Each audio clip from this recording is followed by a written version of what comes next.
বিনা কারণে হর্ন বাজানো আইনত অপরাধ, নিয়ন্ত্রণ করতে হবে প্লাস্টিকের ব্যবহারও। এমন কথা বলেছেন পরিবেশ উপদেষ্টা সৈয়দা রিজওয়ানা হাসান। সকালে চট্টগ্রাম বিশ্ববিদ্যালয়ের গবেষণা ও উদ্ভাবনী মেলার উদ্বোধনে তিনি এসব কথা বলেন। বিশ্ববিদ্যালয়ের জামাল নজরুল ইসলাম গণিত ও ভৌত গবেষণা কেন্দ্র আয়োজিত মেলার উদ্বোধনী অনুষ্ঠানে রিজওয়ানা হাসান উদ্বেগের সাথে বলেন, বিশ্ববিদ্যালয় গবেষণা করে প্লাস্টিকের ক্ষতিকর দিক পায়, তবে প্লাস্টিক বন্ধে ব্যবস্থা নেয় না, যা দুঃখজনক। বর্তমান প্রজন্মের মধ্যে এ বিষয়ে মনস্তাত্ত্বিক পরিবর্তন আনতে হবে। চট্টগ্রাম বিশ্ববিদ্যালয়ের উপাচার্য অধ্যাপক ডক্টর ইয়াহিয়া আখতার অনুষ্ঠানে উপস্থিত ছিলেন। তিনি পরিবর্তিত পরিস্থিতিতে গবেষণা বাড়াতে শিক্ষকদের প্রতি আহ্বান জানান।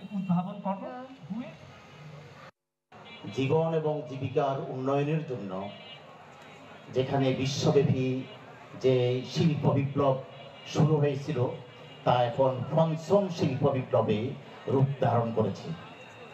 অথচ বাংলাদেশের বিজ্ঞানীগণ, অর্থাৎ আমরা বাংলাদেশি বিজ্ঞানীগণ এখনো পর্যন্ত চতুর্থ শিল্প বিপ্লবের উপযোগী নাগরিক তৈরি করতে পারেনি। অনেক বছর ধরে আমরা শিক্ষাঙ্গনের পরিবেশ বিশৃঙ্খল ছিল। আমরা শিক্ষাঙ্গনে এখন একটা চমৎকার গবেষণার এবং লেখাপড়া চর্চার পরিবেশ সৃষ্টি করতে পেরেছি। কারণ পরিবেশ যদি দখলদারিত্বের সংস্কৃতি বজায় থাকে, সেখানে গবেষণা করা যায় না। আমরা সেই পরিবেশ সৃষ্টি করেছি। এখন আপনাদের কাজ হচ্ছে গবেষণাকে এগিয়ে নেওয়া। যদি আমরা সিঙ্গেল ইউজ প্লাস্টিক মুক্ত করতে পারি, এইখানে যদি ছাত্রছাত্রীদেরকে আমরা বলি তোমরা স্কুল কলেজে যেমন দেবে, এখানেও একটা ফ্লাস্ক ক্যারি করে আনবে, আমরা জায়গায় জায়গায় রিফিলিং বুথ করে দেবো, সেখান থেকে তোমরা পানি ভরে নেবে।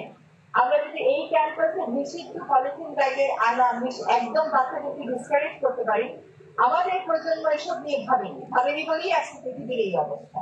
এই প্রজন্মকে যদি প্রথম থেকে আমরা এগুলো ভাবাই, মনস্তাত্ত্বিক যে পরিবর্তনটা আসবে সেটা কিন্তু আগামীতে আমাদেরকে অনেকটা পথ চলতে সাহায্য করবে।